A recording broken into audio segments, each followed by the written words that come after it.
Bonjour à tous.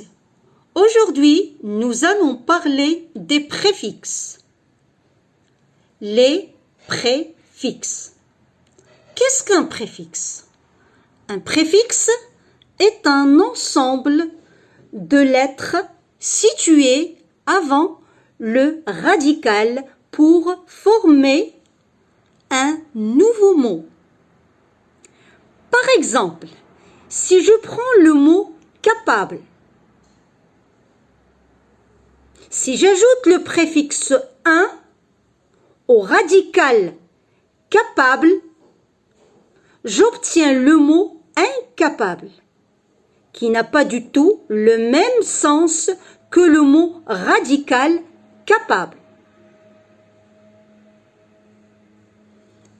En ajoutant un préfixe à un mot, on change bien sûr sa signification, mais pas sa nature.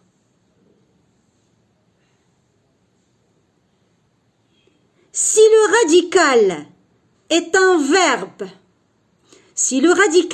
verbe, le mot dérivé obtenu en ajoutant un préfixe sera également un verbe.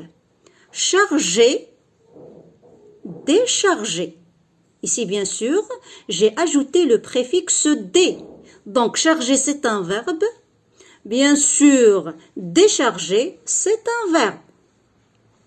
Si le radical est un adjectif qualificatif, le mot dérivé obtenu, en ajoutant bien sûr un préfixe, sera également un adjectif qualificatif.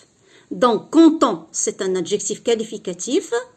J'ai ajouté bien sûr le préfixe mais. Donc, mécontent est un adjectif qualificatif.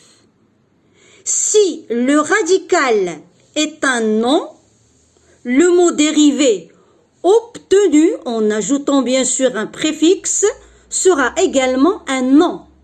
Pluie est un nom. Bien sûr, ici, j'ai ajouté le préfixe para. Donc, parapluie est un nom.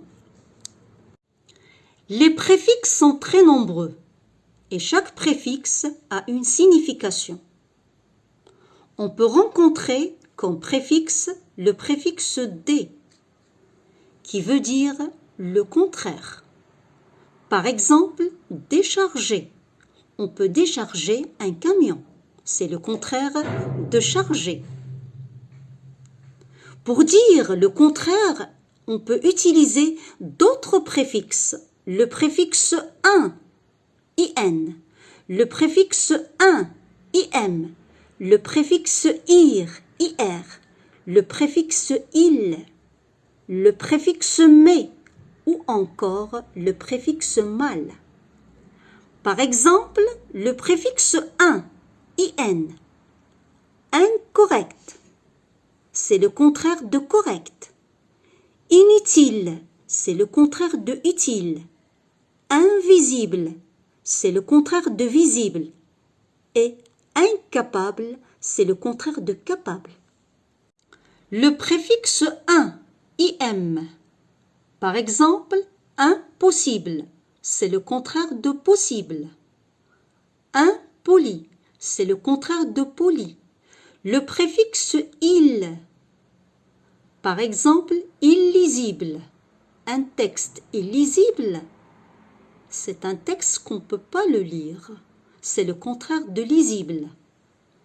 Le préfixe mais. Par exemple, mécontent, c'est le contraire de content. Le préfixe ir. Par exemple, irrégulier, c'est le contraire de régulier. Le préfixe mal. Par exemple, malheureux, c'est le contraire de heureux. Le préfixe dé. Bien sûr, d, e. Accent aigu et s. Par exemple, désagréable, c'est le contraire d'agréable. Voyons encore le préfixe pré, qui veut dire avant. Par exemple, prévenir. On prévient toujours quelqu'un avant.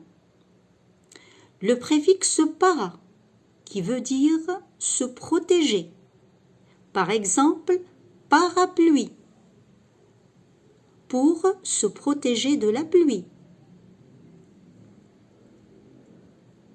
Le préfixe re, donc, ça signifie la répétition. Par exemple, relire. On lit à nouveau. On peut relire un texte.